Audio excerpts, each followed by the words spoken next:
kiri atas 3,91 karena dekat dengan penarik elektron ya. Kemudian kalau 2,36 Yang metoksi.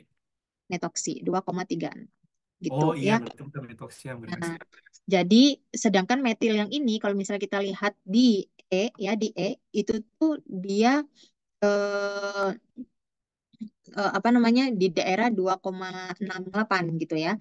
Jadi apa sih namanya dia kemungkinan saja dia berubah menjadi yang 5,19 ini gitu.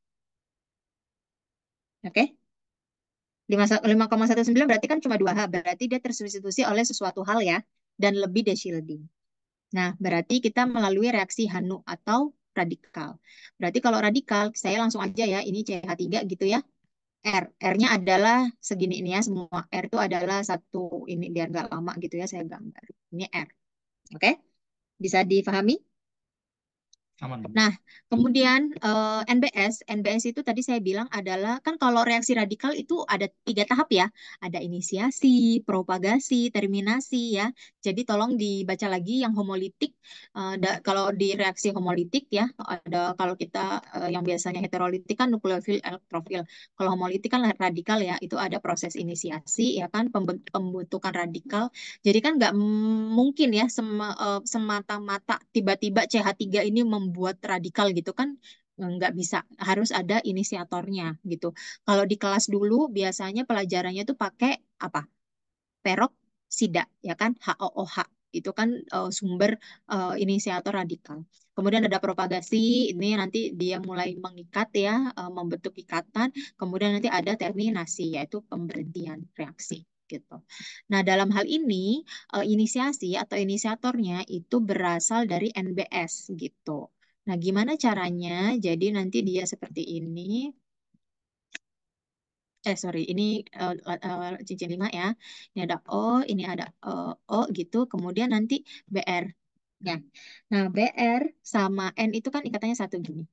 Nah, ketika dia diberi anu atau energi apa namanya ultraviolet ya, kemudian nanti dia akan membentuk radikal. Nah, ingat kalau misalnya nanti kalian mengerjakan soal esai, kemudian soalnya adalah homolitik, eh, tanda panah itu sangat penting ya. Jadi kalau di organik, tanda panah seperti ini, tanda panah satu saja begini, itu tuh memberikan makna eh, yang berarti. Kalau Anda cuma, saya sukanya pakai tanda panah gini aja, padahal reaksinya heterolitik. Nah, itu salah. Meskipun jawaban Anda benar kayak gimana gitu ya. Tapi kalau pakai tanda panah seperti ini berarti menunjukkan Anda tidak paham. Ya, ini tuh adalah reaksi radikal. Nah, kalau aduh saya sukanya pakai tanda panah ini, padahal reaksi yang Anda lakukan penulisannya itu adalah reaksi homolitik. Nah, itu juga salah gitu ya. Jadi harus diperhatikan. Ini berarti nanti dia akan membuat radikal ya, ada N radikal sama BR radikal gitu. Oke? Nah, kemudian tadi kita akan menyerang pada CH3. Ini ya, CH3 yang ini gitu. Nah, saya tulis di sini aja ya. Iris. Semoga tidak bisa diikutin ya sama yang lain.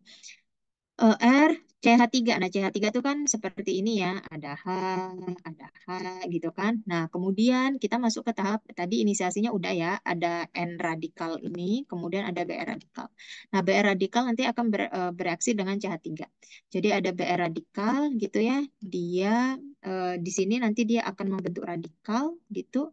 Nah, dia akan menghasilkan ini reaksinya begini.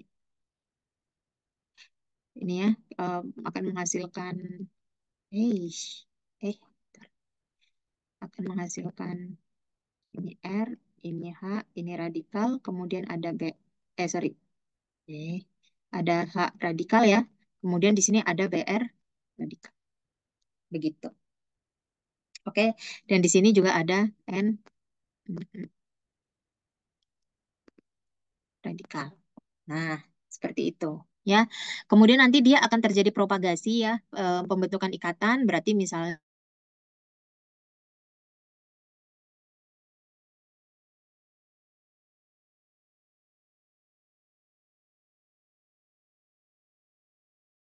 akan menghasilkan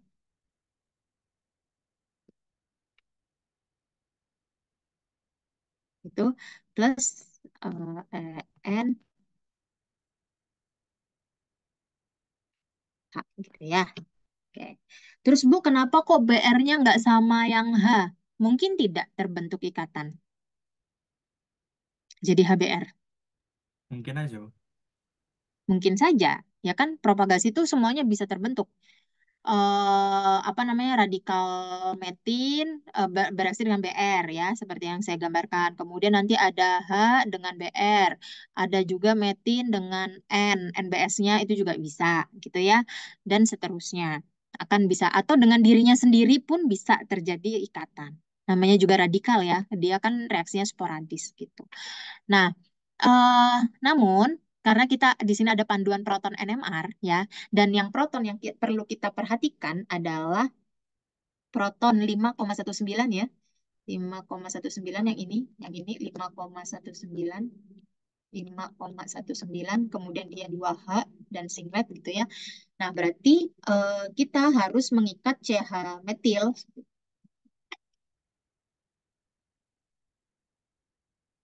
Nah, CH metil ya, CH metil yang ini tadi yang ini nah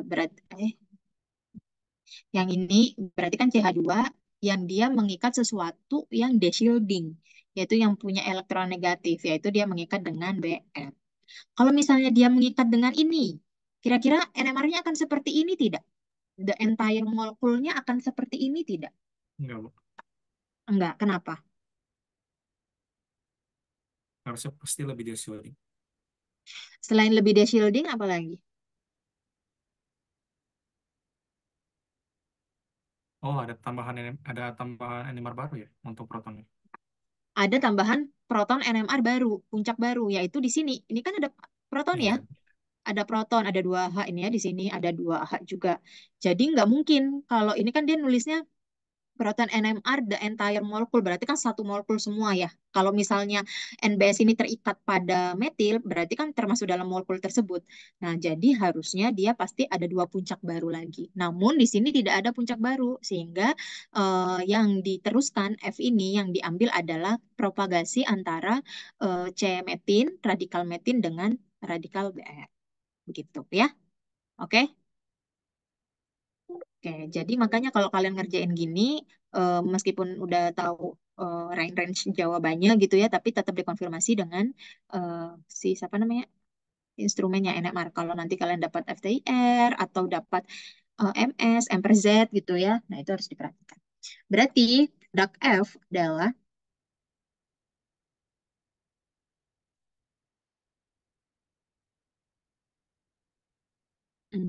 ini CH2 ya, ada Br gitu kan, kemudian di sini Br, sini O, CH3, sini apa? Gini bukan, ini O ya tadi ya. Oh, gini. Nah, jadi ini adalah produk F. Oke, sudah? Oke ya, itu produk F. Nah, sekarang kita ke produk G. Saya copy dulu.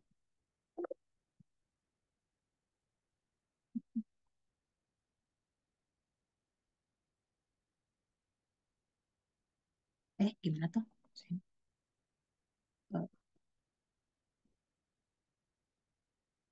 Bisa difahami ya, reaksi radikal. Jadi nanti kalau reaksi radikal, biasanya kalau di kelas kalian inisiator radikalnya itu cuman peroksida gitu ya. Nah, sekarang ada tambahan ilmu ya, tambahan informasi bahwa reaksi radikal itu tidak hanya peroksida, tapi juga ada si NBS ini. Ya, NBS. Nah, ini NBS ini sering sekali ya dilakukan. Jadi kalau nanti kalian soal pilihan ganda ada direaksikan dengan NBS, oh itu pasti udah radikal, gitu ya. Jadi itu yang perlu diperhatikan.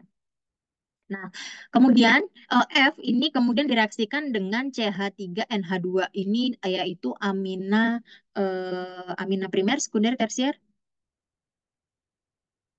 Amina apa nih? Primer. Amina primer ya. Dia amina primer. Kalau dia mengikat dua CH3 sekunder gitu ya dan seterusnya.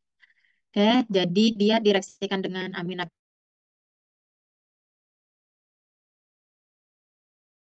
G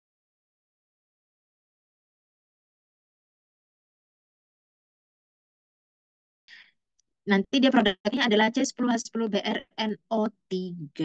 Bedanya dari F, G ini apa yang bedanya molekulnya, strukturnya?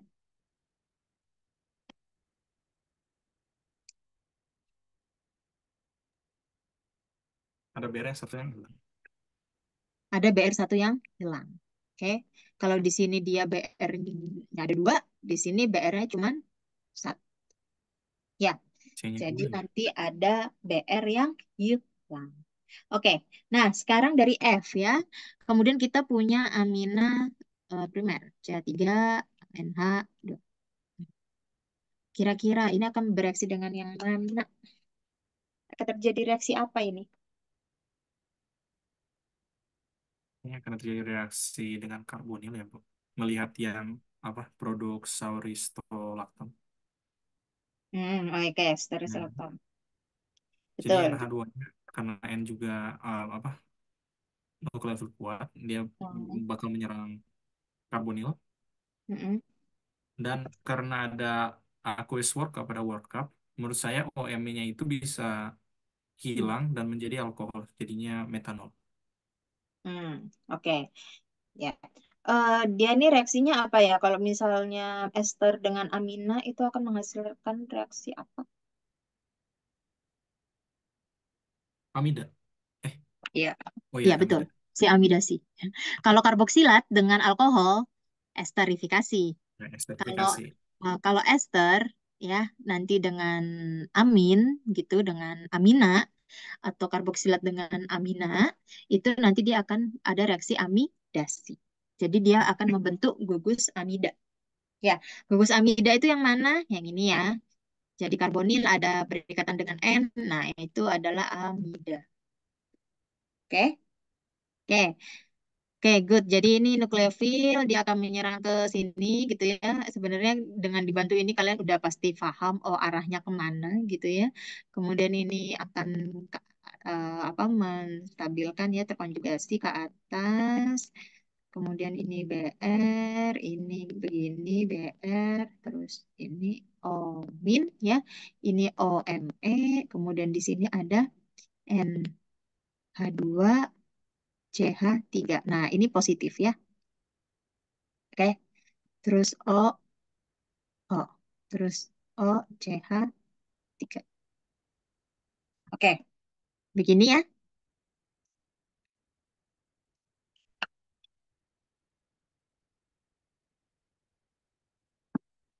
Kemudian apa yang dilakukan? Apa yang dilakukan? Kemudian seperti apa ini untuk bisa menjadi amida? Eh, minnya, minnya itu masuk ke Hmm. apa membentuk rangkap dua lagi Hmm.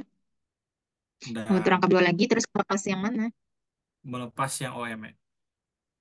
Lepas yang OMe.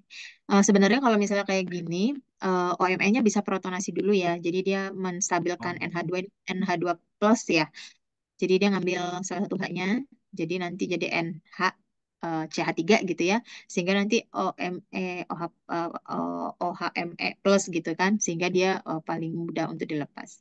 Tapi oke lah kayak gitu ya. Kemudian nanti dia akan membentuk seperti ini. OMe-nya lepas gitu ya. Di sini NH, misalnya di sini masih ada H2 gitu ya. Di sini ada CH3. Nah, ini kan positif. Nah, di sini ada OMe. OMe-nya ngambil sini ya, menstabilkan. Sehingga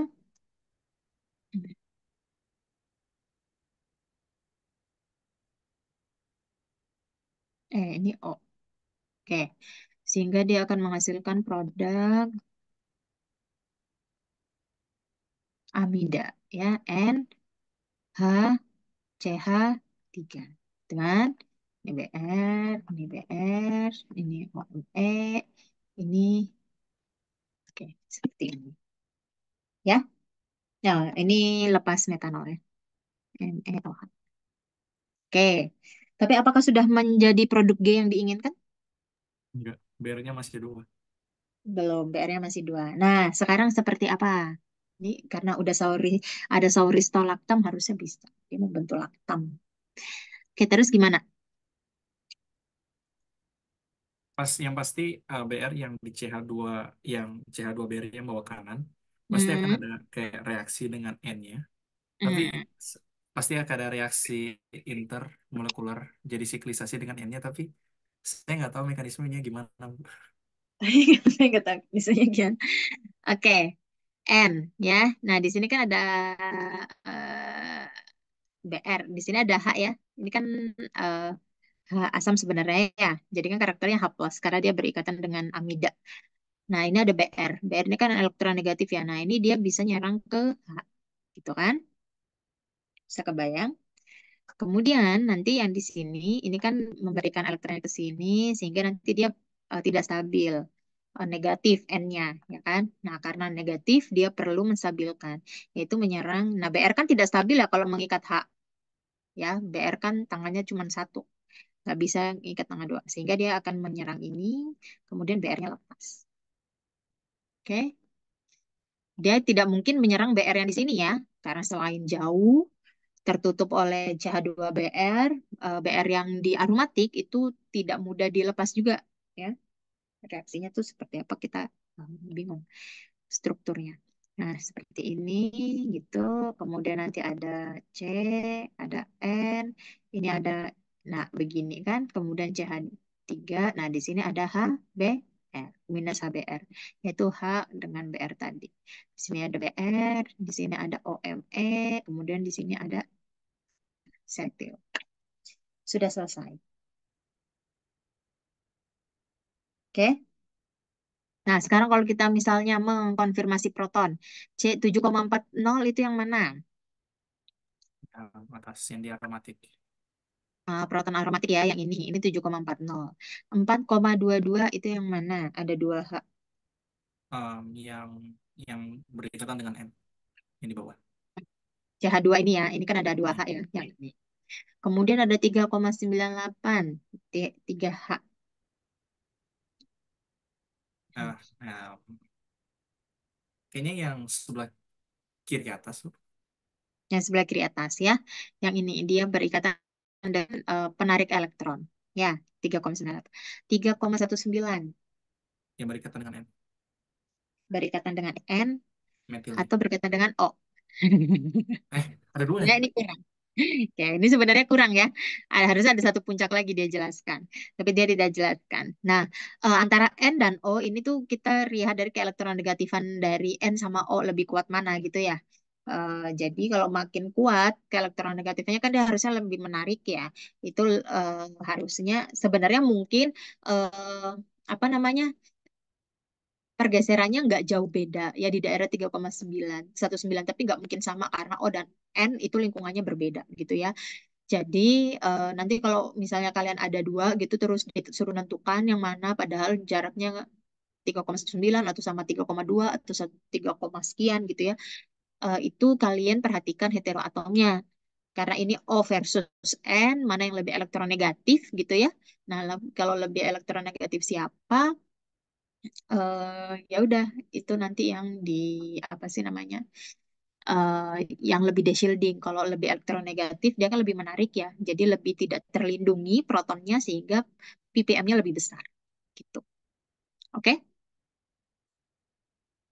Oke, ya sudah seperti itu. Nah kemudian di sini ada menuju ke sauristolactam ya obat yang terakhir produk akhir. Ini direaksikan dengan boron sebenarnya ya, senyawa boron aromatik, katalisnya PD, BH3 gitu. Nah, nanti dia akan membentuk kopling ya. Dia akan membentuk kopling, nah akan membentuk seperti ini.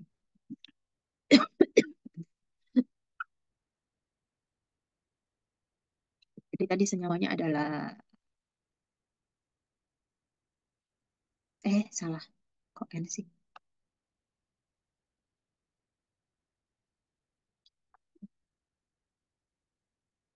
Oh, N gini ya. Terus CH3, kemudian ada BR, OMe. Yang lainnya kalau mau ada yang ditanyakan, silakan ya. Interupsi saja saya. Oke, begini ya. Terus nanti direaksikan dengan apa tadi? Ini begini ya, aldehid gitu ya. Aldehid terus ada B boron, ada OH, OH begini. Oke, dah katalisnya PD PPH3. Nah, ini sebenarnya reaksinya mungkin teman-teman pernah baca, aduh saya lupa reaksinya apa. Eh, Reaksi itu, Kayak BF3 gitu ya. Pernah pernah pernah baca reaksi apa, George? reaksi Heck. Reaksi Heck. Oke, coupling. Oke, reaksi coupling betul. Jadi dibaca lagi tentang reaksi coupling, eh, sintesis, mata kuliah sintesis. Kalau yang pendidikan dapat sintesis nggak ya? Kenapa, Bu? Kalau yang prodi pendidikan dapat sintesis nggak? Tidak, Ibu. Tidak ya, cuma sampai polifungsi ya. Jadi mungkin nanti yang teman-teman yang dari pendidikan bisa coba baca-baca gitu ya, iseng-iseng lihat sintesis gitu ya. Kalau hack reaction atau coupling ini gimana caranya? Karena dia pakai PD sama kayak kemarin ya, sama kayak yang ini. Slide-nya. Sebenarnya kayak siklus gitu kan ya. Jelek banget ya tulisan saya. Nggak ada ya di sini. Nah, kayak ini sebenarnya ya, mirip kayak puter gitu, memutar. Tapi kalau ini kopinya apa dulu gitu ya. Nah, kalau ini. Oke, PDPPA3. Em, Kalian bisa search yang tadi George bilang hack reaction. Ntar, coba ya saya. Ini kalau ditulis lumayan lama. Ntar.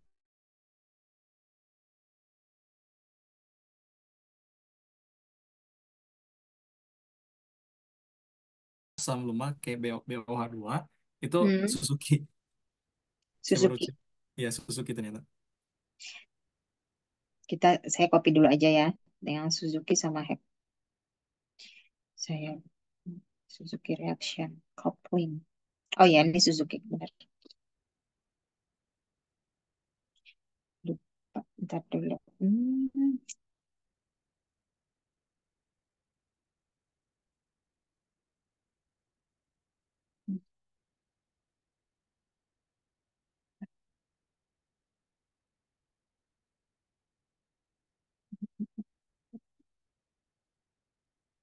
Bentar, bisa nggak ya saya masukin ke PPT?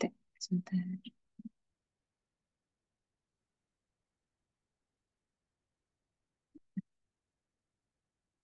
Bentar ya. Saya coba dulu.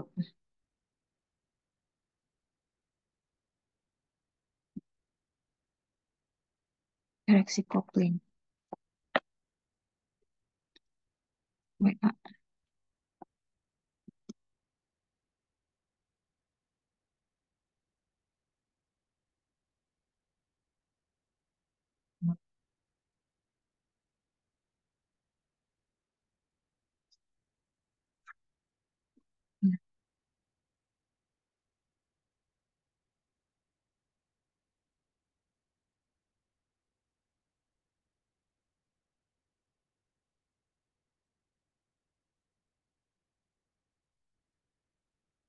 Hmm.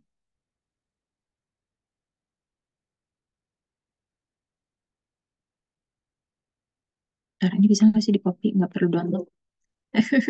Sebentar ya, maaf. Tadi baru selesai kuliah. Sebentar. Kalau hemat question, pernah belajar Jujur nggak tahu yang itu yang mana. apa? Jujur nggak tahu itu yang mana. Oh, oke. Hemat equation itu sebenarnya ini. Kalian pernah kan belajar reaksi aromatik ya? Ya kan? Yang proton, orto, meta, para, terus dia pengaktifasi, pendeaktivasi, yang kayak gitu-gitu, belajar kan?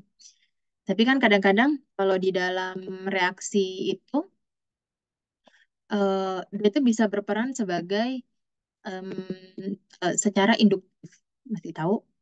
Induktif, negatif, positif. Jadi dia itu pengaktifannya atau pendeaktifannya itu melalui induktif gitu ya. Jadi kayak penarikan elektron. Ada juga yang dia melalui konjugasi gitu ya, yaitu dengan cara eh, apa dia konjugasi ikatan rangkapnya. Seperti itu. Aduh, ini mah, ye, sebentar, jelek. Bentar dulu. Gitu. Nah, ternyata itu tuh dihitung gitu. Hemat equation itu dihitung. Jadi kira-kira misalnya contoh nih ya, contoh menurut Anda, halogen tahu kan halogen ya? Halogen kalau misalnya dia masuk ke dalam aromatik, jadi ada benzen, kemudian dia ada substituennya satu Br gitu ya misalnya. Dia itu sebenarnya sebagai EDG apa EWG menurut Anda? Bisa dua-duanya. Nah, kan bisa dua-duanya ya. Bingung kan kita? Dia teh EDG atau EWG. Kenapa kok bisa dua-duanya? Saya tanya dulu deh kenapa kok bisa dua-duanya.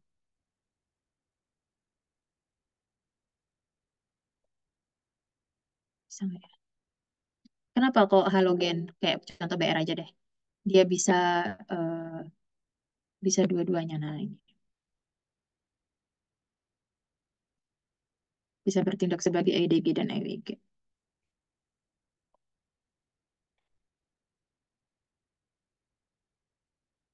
Nah, itu ya nanti kita bahas habis ini lah ya. Oke, ini sudah saya copy. Aduh, ini gimana sih? Jadi kalau misalnya reaksi kopling itu tuh seperti ini ya. Jadi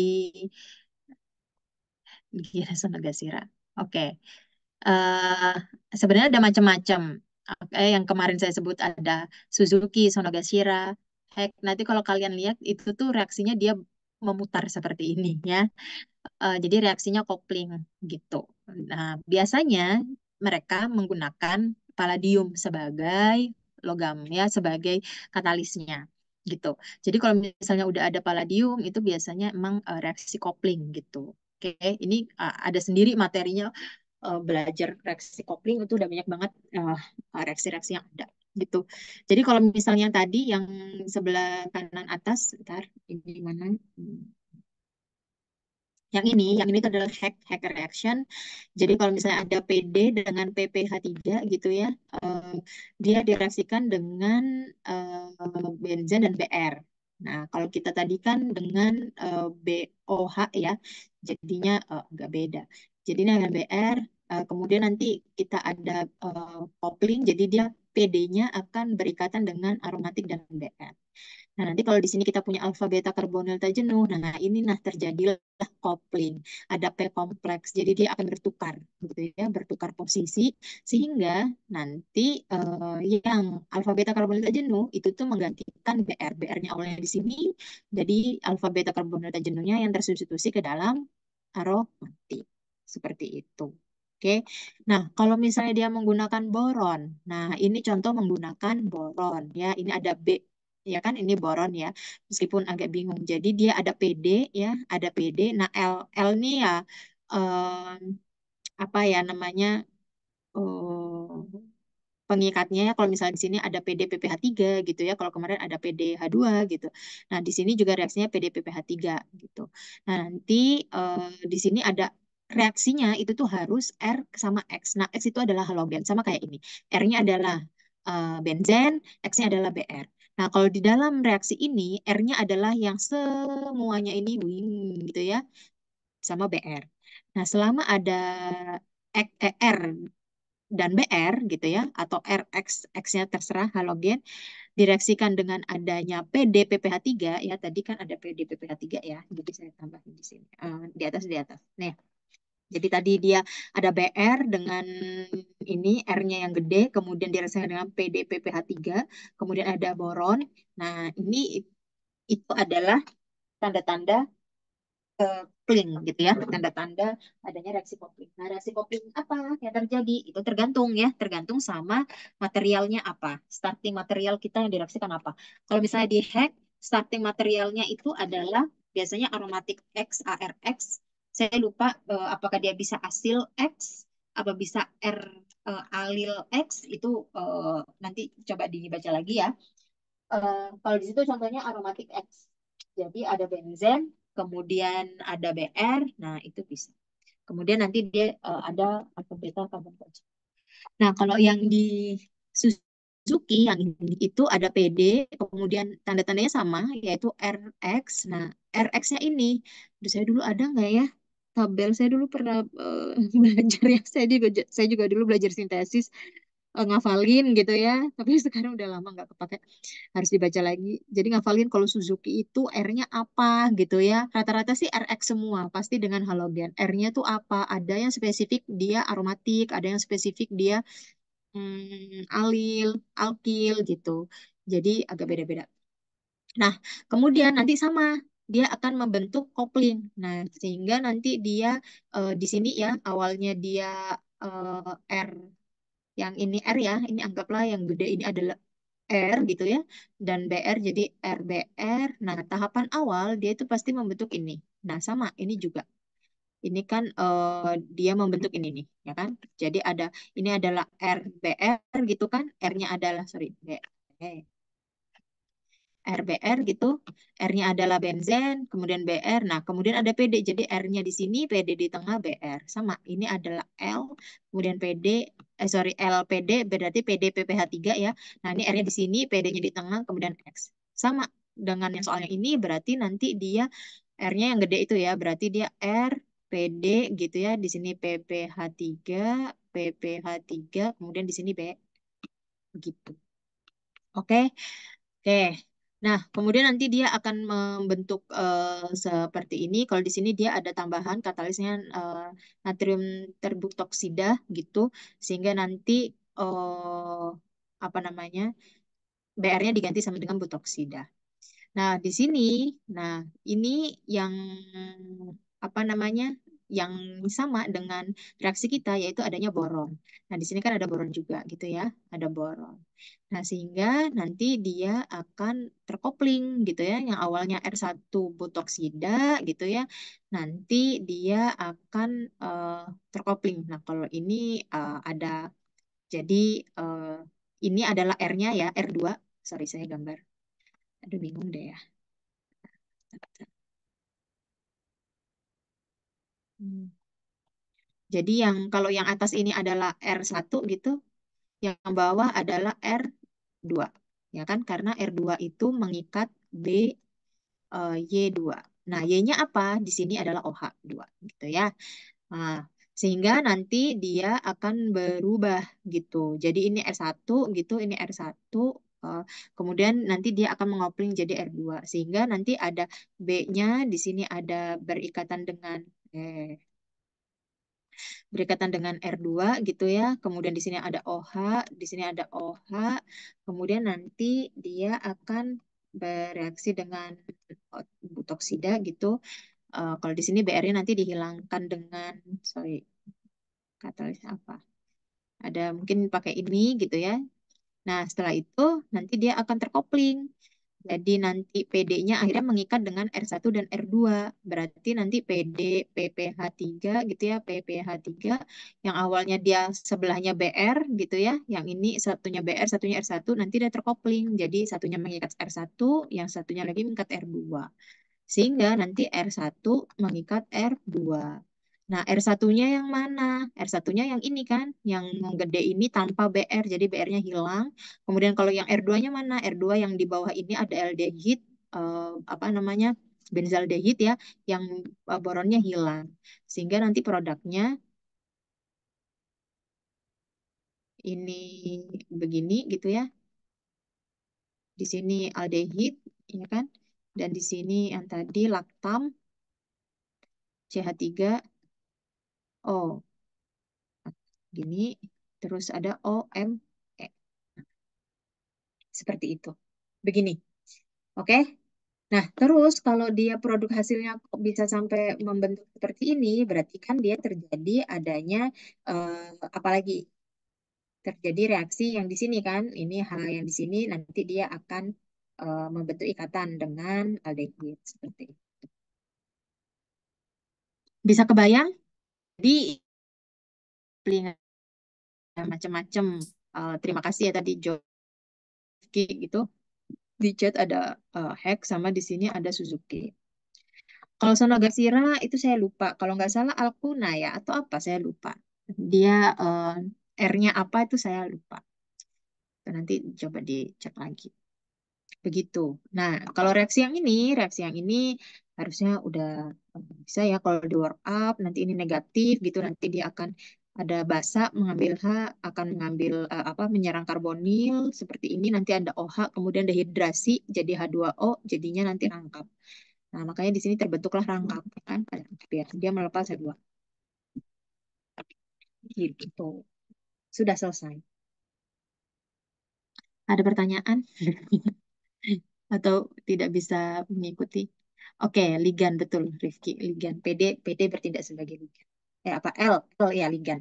L adalah ligannya, PPH3 ligannya, sorry.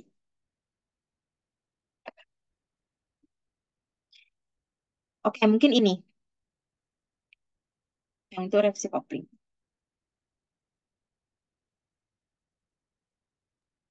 Bu, saya mau nanya sesuatu. Ya, silakan. Em, oke, kan berarti kan reaksi kopling itu pasti ada siklusnya seperti ini ya, Bu. Terus Hmm, kemarin itu kalau yang H2 PD atau C, PDC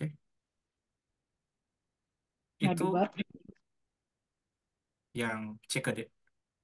yang ini ya. Iya, Bu. Ah, Itu gimana? Ini jelek banget ya saya gambarnya. Sama aja, sama aja George. Jadi kalau yang ini itu aduh gimana nih ya gambarnya ya Allah ini jelek pisan. Sebentar. Sama sebenarnya tahapannya itu, nah ini kan tahapannya awalnya kan RO terus ada benzil ya. Kemudian ada PD. Nah, PD-nya ada di antara tengah-tengah antara OR dengan benzil. Sama kayak yang tadi. Yang tadi mana sorry, yang ini kan, yang ini dia akan ada oxidative addition atau addition oksidatif ya, adisi oksidatif. Jadi ada PD, ini BR, kemudian ada R-nya, ini RBR gitu kan. Kalau yang tadi kan OR dan benzil gitu. Jadi nanti dia antara O dan C yang ada di situ. Gitu. Ini PD. Jadi di sini sama adisi oksidatif dulu, kemudian nanti di sini terjadi coupling gitu ya, pertukaran R-nya. Nah, maka dari itu udah langsung terbentuk yang di sini mana ya waktu kemarin teh dia itu dari mana ya dia dari mana sih?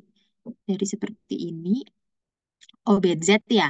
Kemudian dia menjadi OH. Nah, kan tadi pakai PD, H2PD ya. Jadi H2-nya yang masuk ke dalam O-nya tadi. Yang ini kan O ya. Nah, nanti dia akan PD sama ininya lepas. Nah, ini nanti dia akan bereaksi dengan H. Gitu.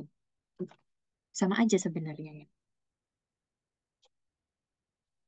OR. Nah, OR ini kan ini ya. R ini kan ini yang gede ini kan OR. Awalnya kan O ini benzil gitu ya. Kelihatan Nah, di sini kan awalnya O benzil gitu ya, O benzil. Jadi OR R-nya itu adalah ini gitu. Nah, nanti dikopling dengan adanya benzilnya dikopling dengan H-nya dari H2 gitu. oke oke oke siap, Bu. Kebayang kebayang. Berarti Kebayang. em, apa palladium ini kalau sebagai organologam itu kalau Mm-mm. misalkan dia itu PDPPH3 atau mungkin PDOAC2 itu pasti dia itu fungsinya itu untuk menyatukan karbon-karbon ya. eh Menyatukan karbon-karbon mm, tergantung Kalau secara dari siklus. eh, tergantung dari apa ya.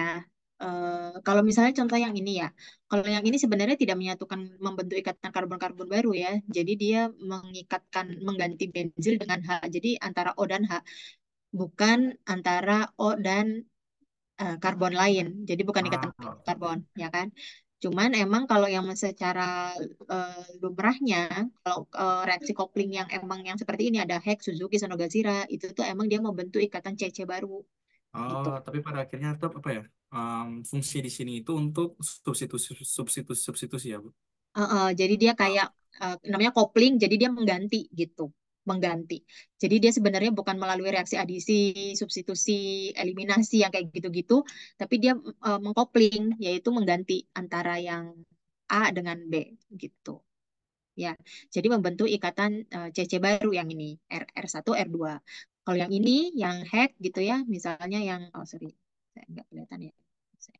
Kalau yang head gitu, kalau misalnya yang Suzuki R1 R2-nya apa gitu ya. Kalau yang head misalnya R1-nya yang seperti ini ya, R1-nya benzen, R2-nya alfa beta karbonilata jenuh gitu kan. Pasti dia punya karakter R-nya masing-masing kalau nggak salah ya. Jadi heck itu apakah R2-nya itu alfa beta karbonilata jenuh dengan aromatik, R1-nya aromatik gitu. Kalau Suzuki itu R1-nya aromatik, R2-nya juga aromatik. Nah, yang kayak gitu. Jadi dia mengganti. Jadi membentuk ikatan ceceman. oke, siap, Penggantiannya Pak. kan ya di sini. Tapi Um, sebenarnya tahapannya sama. Itu adisi oke, oksidatif, kemudian nanti dia ada kopling, ya, insersi, eliminasi. Intinya sama. siap. Makasih, Bu. Kayak gitu. Saya mau tanya terkait organologam secara keseluruhan. Aduh, oke. Saya soalnya nggak banyak belajar Um, organ. Nah, maksudnya Takutnya salah menurut jawab. ibu, yang Kayak menurut gimana? ibu aja kan kayak organ-organ Hmm. kan banyak, ada RU juga, ada CU, ada PD, Hmm. ini kan ada LI, ada Hmm. MG. Menurut ibu saya perlu belajar apa aja ya? Maksudnya kalau misal organ-organ kalau misalkan buat ini ya. Nah, kalau dari apa sih? Oke. Dari experience ibu aja kayak apa mungkin saya perlu belajar katalisnya groups Hmm. yang rumidium? Apa juga saya perlu belajar yang Hmm. reagennya Oh, Gilman? groups ya, reaksi groups. Ya Kayak reaksi ada groups reaksi atau groups. mungkin Oke. Apa Ah, Gilman juga gitu. Sebenarnya kalau reaksi-reaksi itu udah advance sekali ya, reaksi advance. Saya sebenarnya scope dari soal on MIPA itu tuh dia sampai mana nih sintesisnya. Kalau mungkin masuk ke final kayaknya mungkin ada gitu ya, yang seperti itu. Cuman kalau yang penyisian saya kurang tahu scope dari si on MIPA ini. Cuman kalau misalnya, Bu, kalau saya mau belajar, itu kan banyak banget organologam. Menurut saya lebih baik dikelompokkan dulu tujuan dari organologam ini tuh apa. Misal contoh kalau yang kayak PD gini kan, tujuannya tuh kopling. Berarti itu fokus kita belajar reaksi kopling intinya. Kalau ngafalin satu-satu kayak Heck, Suzuki, Sonogashira sebenarnya agak terlalu overwhelming ya, terlalu banyak karena kan kalian belajarnya nggak cuma organik doang, yang lain-lain juga gitu kan. Eh, Ya dikelompokin aja kayak misal PD itu emang tujuannya untuk kopling, reaksi kopling. Tinggal kalau misalnya soal oh kalau ada PD berarti dia kemungkinan reaksinya kopling. Kopling itu kan menggantikan R1 dengan R2 gitu ya. Jadi langsung digabung gitu. Nah, nanti tinggal dilihat R1 R2-nya apa. Paling itu yang perlu dibaca. Nah, ada juga yang tujuan organologam ini menghasilkan C karbanion. Kan C itu sebenarnya karbokation ya. Dia pasti selalu membentuk C plus kan. Dia jarang membentuk C minus. Nah, sedangkan kalau misalnya dalam reaksi adanya Grignard, ya kan MgBr, kemudian adanya litium yang seperti itu kan tujuannya untuk membentuk C-nya negatif, ya kan? Karena kita butuh, kalau secara keseluruhan ya, reaksi organik sintesis itu tujuannya untuk membentuk ikatan CC lagi ya kan, ikatan CC lagi. Nah, kalau misalnya PD itu pembentukan ikatan CC yang melalui kopling ya kan, yang seperti ini. Nah, kalau misalnya tadi kayak Grignard, kemudian ada litium dan sebagainya itu ya. Nah, itu dia tujuannya membentuk CC, tapi kan kalau C itu kan positif sama positif, nggak bisa ya. Biasanya kan C itu lumrahnya dia membentuk C positif atau karbokation. Nah, gimana caranya kita bisa membentuk ikatan? Berarti kan harus ada yang positif, harus ada yang negatif. Nah, sehingga kita membentuk sumber C negatif itu dengan cara penambahan Mg, Li, dan seterusnya itu teman-temannya yang ada di golongan-golongan awal gitu ya. Logam-logam yang ada di alkali alkali tanah lainnya di awal-awal itu. Seperti itu. Eh, jadi itu kelompoknya adalah pembentukan C karbanion sehingga kita bisa menghasilkan nukleofil untuk menyerang C yang lain gitu. Jadi ada dua kelompok nih udah, misalnya ada kopling sama ada yang seperti itu. Kalau ingin mau belajar lebih nggak bingung gitu, nggak ngafalin satu-satu, ini teh gimana gimana nggak. Oh ini dikelompokin aja. Jadi nanti kalau misalnya ada logam-logam yang sekiranya di daerah alkali-alkali gitu ya, oh ini kemungkinan dia akan membentuk ikatan CC juga, tapi yang satunya yang terikat dengan logam ini tuh sumber karbanion atau C negatif gitu. Seperti itu. Nah, kalau yang reaksi grup, reaksi yang seterusnya itu sebenarnya advance ya, mengikuti dengan PD ini, PD ke atas gitu ya, ada rubidium dan seterusnya. Itu kan udah logam-logam yang unik ya, udah beda nggak kayak logam-logam alkali kayak gitu ya. Itu reaksi-reaksi yang spesifik. Nah, karena PD atau logam-logam ini itu adalah sebenarnya katalis ya juga, dia pasti punya spesifikasi reaksi. Nggak semuanya dia bisa. Kayak misalnya reaksi grup gitu ya. Nggak bisa itu kita maksudnya, oh mungkin dia terjadi apa gitu ya, yang di luar dengan tujuan dari rubidium. Jadi dia tuh udah spesifik. Sebenarnya kayak yang kopling ini, makanya saya bilang yang kopling ini biasanya kalau kalian baca di reaksis ya, itu tuh R-nya akan tahu atau enggak baca di Claydon atau apapun lah ya buku. R-nya itu akan spesifik. Kalau hack itu biasanya R-nya itu apa? Apakah aril, apakah alil gitu kan? Jadi mereka cuma bisa menyambungkan RR tersebut gitu. Misalnya Suzuki, Suzuki hanya bisa Aril dengan Aril gitu ya. Jadi kalau misalnya ada PD, kemudian kita mengidentifikasi ini adalah Aril gitu kan, BR mengikat Aril ya. Ini juga boron mengikat Aril. Oh berarti kemungkinan dia melalui reaksi Suzuki. Cuman kan kadang-kadang kalau soal-soal di dalam ONMIPA nggak perlu sampai tahu kan reaksinya yang digunakan apa gitu. Yang penting Anda tuh bisa eh, menunjukkan produk ini terbentuk dengan jalan yang logis gitu kan. Seperti itu. Menurut saya sih gitu sih George. Jadi kalau yang lain-lain itu tuh boleh Anda baca itu kan sebagai tambahan ya, tambahan informasi, it's okay. Jadi kalau makin banyak baca sih makin enak gitu kita nentuin sintesis. Produk spesifiknya apa gitu. Jadi dikelompokin aja berdasarkan peruntukannya gitu. Meskipun di dalam kelompok itu pasti akan banyak cabangnya ya. Kayak tadi kopling. Kopling itu nggak cuma satu. Kopling macam-macam. Pembentukan karbanion itu caranya nggak cuma satu, ada macam-macam gitu ya. Tapi paling nggak, oh logam ini tujuannya untuk ini, logam ini tujuannya untuk ini. Dikelompokkan gitu aja. Kalau dari saya ya, itu pengalamannya. Siap, siap. Terima kasih banyak, Bu. Hmm, oke, mungkin itu. Oke, ada lagi?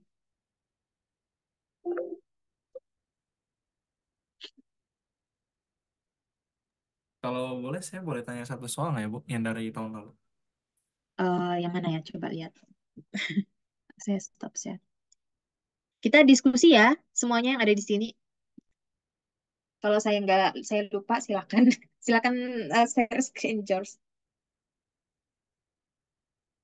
Oh, saya kirim di W aja boleh nggak, Bu? Oh di WA. Mana? Mana? Aduh. Sebentar ya, Bu.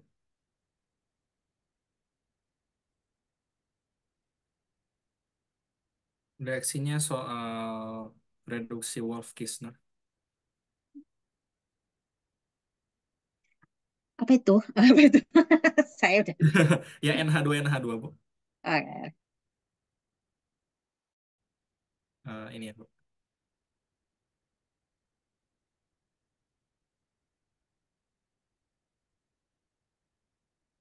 Nana.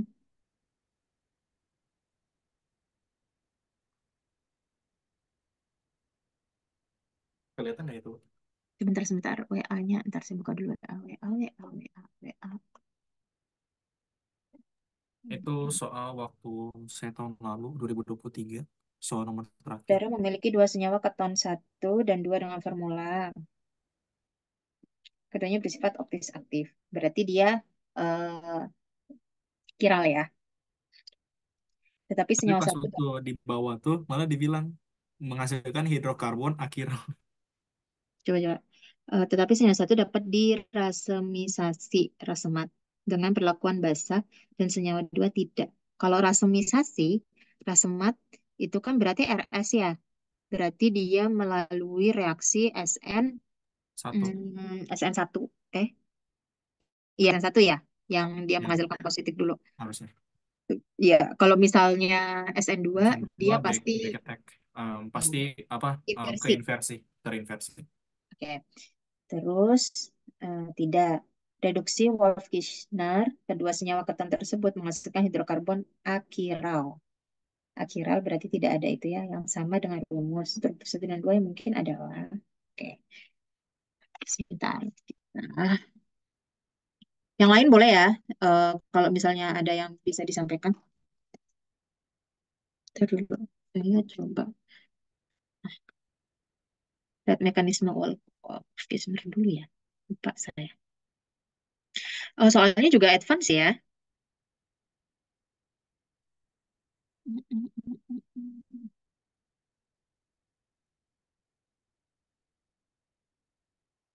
Eh, um, sebentar saya.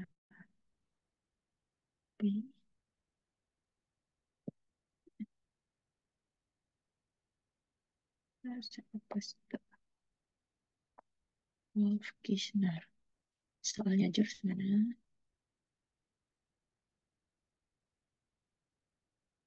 Nggak bisa di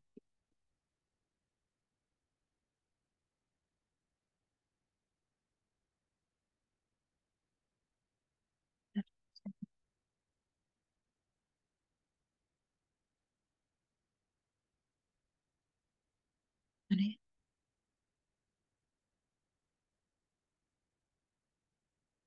Share screen.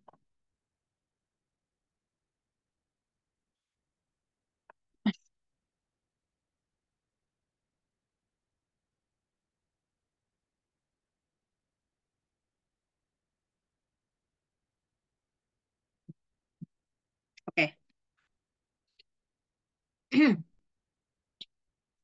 NNH2 itu kayak anhidrin ya. Oke, saudara memiliki dua senyawa keton, C6H10O.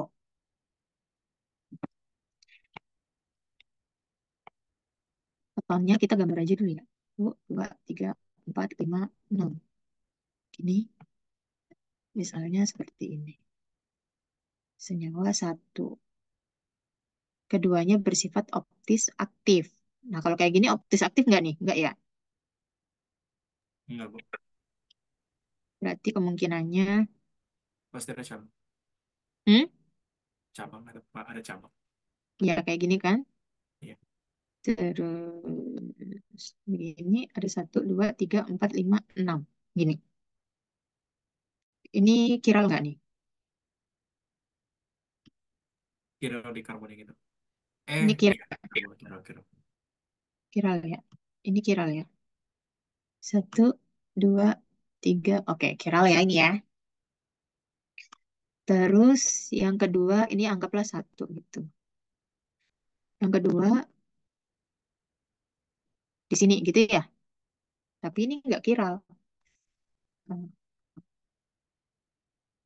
Ini kiral nggak? Enggak kira, Bu. Nggak. Iya, enggak kira. 2, 3, 4, 5, 6. Berarti kita buat yang kiral dulu.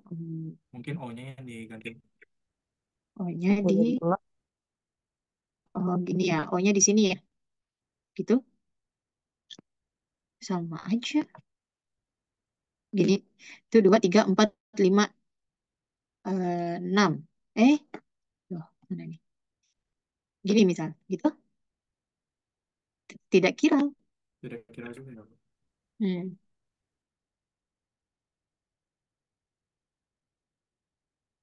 Coba, yang lain ada punya ide. Kira-kira metil yang satunya ditaruh di mana? Ini udah kiral ya. Udah kiral. Dan dapat dirasumasi berarti kan dia karbokation tersier ya. Oke lah, ini bisa lah rasumasi. Senyawa dua tidak bisa gitu dan keduanya bersifat optis aktif. Itu 2, 3, 4, 5, 6. Kiral nggak nih? Itu kiral kan beda ya? Iya, Bu, kira. Iya, alah, alah, alah. Atau enggak ini dibuat, jangan di sini kan sama dong. Kalau itu di situ. Kalau misalnya dia di sini, kiral tidak. Kiral tidak di sini. Kira Bu. Kiral ya. Kiral kan? Ini CH3. Ya. Ini meskipun CH2 sama CH2, tapi kan CH2-nya ke sini ya. Ini CH2-nya ke sini. Jadi pasti kiral. Oke, ini anggaplah dua. Ya, oke. Kalau misalnya saya coba lagi. Oh, kalau misalnya di sini tadi nggak kiral ya. Oke, udah berarti benar lah ya yang ini. Satu, dua. Dah. Kemudian apa yang terjadi? Reduksi Wolff-Kishner kedua senyawa keton tersebut menghasilkan hidrokarbon akiral yang sama dengan rumus C6H12. Berarti heksana ya? Heksen. Heksena ya? Iya Ya. Bu. Make sense. Heksen. Oke. Berarti kalau Wolff-Kishner, berarti karbonilnya ini nanti dia akan menghasilkan inilah ya. Berarti karbonil ini dia akan menghasilkan alkena gitu ya. Misalnya kalau misalnya ini di sini, berarti kemungkinannya dia di sini gitu ya. Kalau misalnya ini begini, ah, sorry.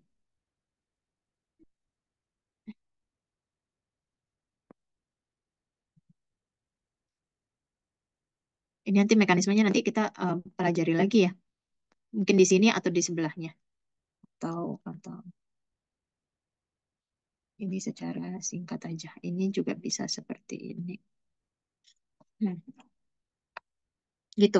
Dan dia akan menghasilkan hidrokarbon akiral. Nah, hidrokarbon akiral.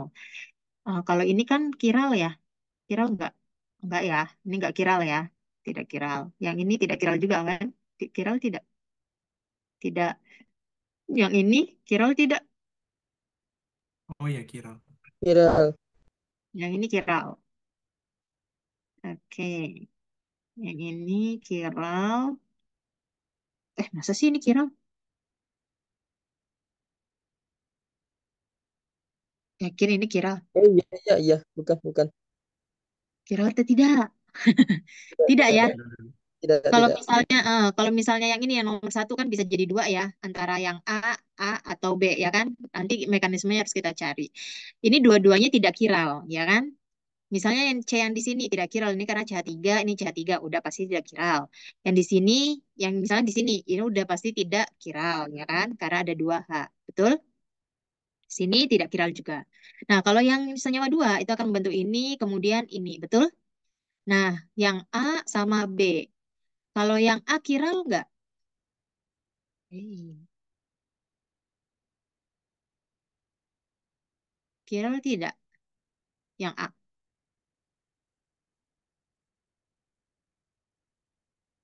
Yang A Kira Bu. kiral. Kira. Yang A Kira. betul. Kiral Oh ya. iya. Tahu dari mana sih kiral? Nih kan kiral itu kan di sini ada H. Terus yang ini kan CH3. Yang ini adalah metin ya, CH ya. Metin, CH kan ini dan ikatan pi kemudian di sini CH2. Udah beda semua ya. Ada metin, ada metil, ada metilen. Gitu ya. CH2 itu metilen. Oke, ini kiral. Sedangkan yang B, kiral tidak? Tidak. Tidak. Karena ini CH3, yang ini metilen ya, CH2, yang ini metilen juga CH2. Kemudian, oke deh, sama-sama CH2 kita lihat yang berikutnya. Oh, sama-sama mengikat metin, sama-sama mengikat metin. Lingkungannya sama, kan ini simetris ya. Jadi dia tidak kiral. Oke? Jadi yang B itu tidak kiral. Nah, yang ditanyakan adalah produk, kemungkinan produk kiral. Produk apa? Akiral ya. Akiral hidrokarbon C6H12. Jadi seru satu dan dua yang memungkinkan adalah ini mungkin, sama yang ini mungkin. Gitu. Berarti kalau yang Ah, ini oke, oke, siap. bisa ya. Jadi kalau ini satu, dua, tiga, empat, atau satu, dua, tiga, empat, atau ini tiga metil siklopentanon, tiga metil, satu, dua, tiga gitu. Kok satunya di sini sih? Oh, atau dua-duanya yang atas ini yang diharapkan. Nanti tinggal dicari lah 2 etil siklobutanon kah atau apa gitu ya. Nanti coba dicari. Nah, ini juga ada kemungkinan nih ada siklobutanon, berarti dia ada kemungkinan bentuk siklobutana gini kan. Misalnya gini, berarti ada gini gitu kan. Nah, tinggal Hmm. dilihat aja apakah dia kiral atau tidak. Kan awalnya dia bersifat optis aktif, berarti kalian buat struktur senyawa yang kiral gitu. Ini sebenarnya hack untuk mengerjakan soal ya. Jadi kalau misalnya Siap. hack mengerjakan soal, sebenarnya emang harus ngerti aja Wolff-Kishner. Kita nggak perlu melakukan mekanisme reaksi karena ini kan pilihan ganda ya. Tidak perlu kita melakukan apa namanya mekanisme reaksi. Kayak tadi misalnya kopling. Oh dia pakai PD PPH3 ada 2. Kita tinggal lihat aja. Oh yang direaksikan apa? Senyawa A-nya R1X gitu ya. Senyawa B-nya R1B gitu. R2B ya udah langsung aja ini sama ini aja diikatkan gitu kalau soalnya pilihan ganda berarti langsung aja R1 sama R2 yang ininya dihapus kalian buat ikatan gitu nanti produknya apa gitu ya. Nah sama kita harus tahu tujuan dari reaksinya Wolff-Kishner ya. Ini karena saya udah banyak lupa ya, jarang baca.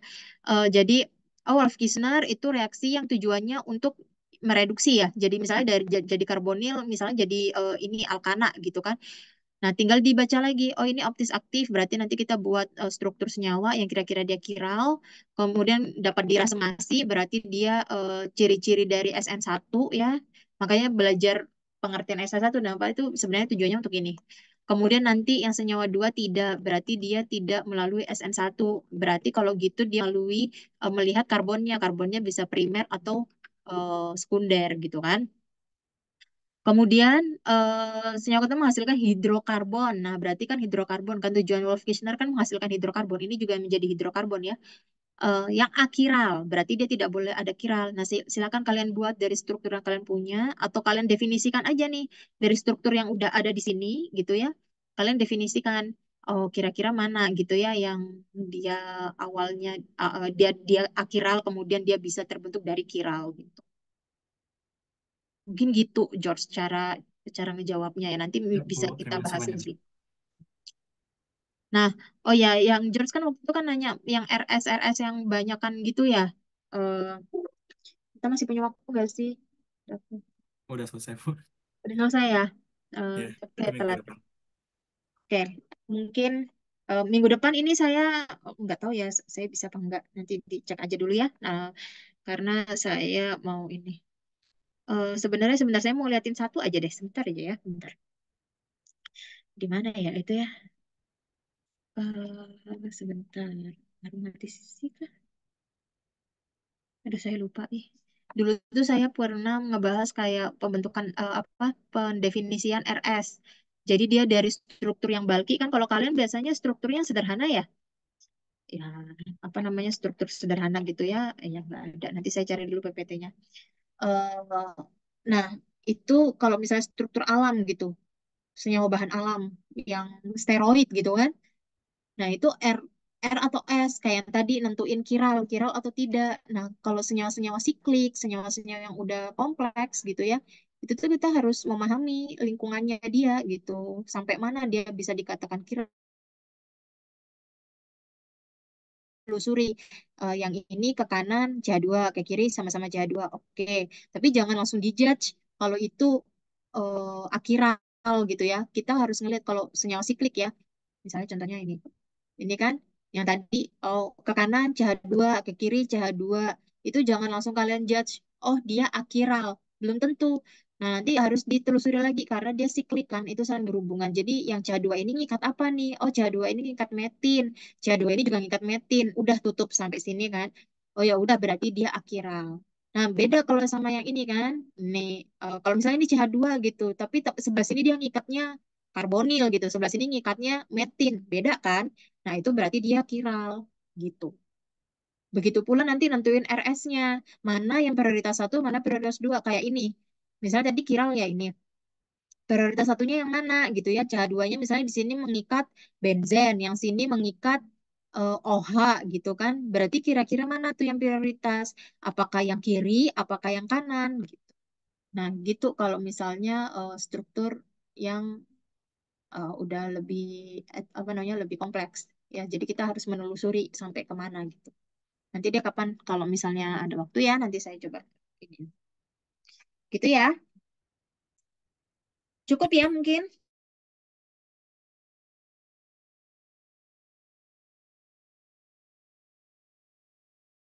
Maaf keterlambatannya. Semoga apa yang dipelajari hari ini bisa ada take home message-nya ya.